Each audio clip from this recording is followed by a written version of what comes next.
हाल ही में दुबई में तबाही का कारण बनी आर्टिफिशियल रेन यानी कृत्रिम बारिश क्या है, आइए इस वीडियो में समझते हैं। कृत्रिम बारिश का सिद्धांत सन 1946 में अमेरिका के मौसम वैज्ञानिक विंसेंट शेफर द्वारा खोजा गया था। इसके द्वारा मनुष्य बारिश को कुछ हद तक कंट्रोल कर सकता है। कृत्रिम बारिश को समझने से पहले हम नेचुरल रेन को समझते हैं कि ये कैसे होती है। देखिए, जैसे जैसे हम पृथ्वी के ऊपर जाते हैं तो ऊंचाई बढ़ने के साथ साथ टेम्परेचर कम होने लगता है। यह हर 100 मीटर पर लगभग 0.65 डिग्री सेल्सियस से 1 डिग्री सेल्सियस तक कम हो जाता है। टेम्परेचर कम होने के कई कारण हैं, जैसे कि एयर प्रेशर का कम होना और ग्रीन हाउस गैसेस। पृथ्वी पर जब हवाएं गर्म हो जाती हैं तो ऊपर उठने लगती हैं और अपने साथ पानी की वाष्प ऊपर की ओर ले जाती हैं। जैसे जैसे ऊंचाई बढ़ती है तो वाष्प भी ठंडी होने लगती है और एक ऊंचाई पर पहुंचकर बर्फ में बदल जाती है। लेकिन यह बर्फ के टुकड़े अत्यधिक छोटे होते हैं, जिससे यह बादल नहीं बना पाते। तो दोस्तों, होता क्या है कि ये धीरे धीरे इकट्ठे होकर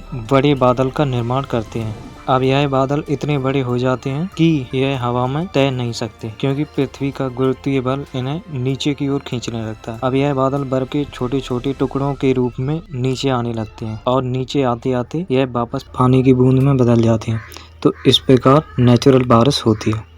अब समझते हैं कृत्रिम बारिश के बारे में।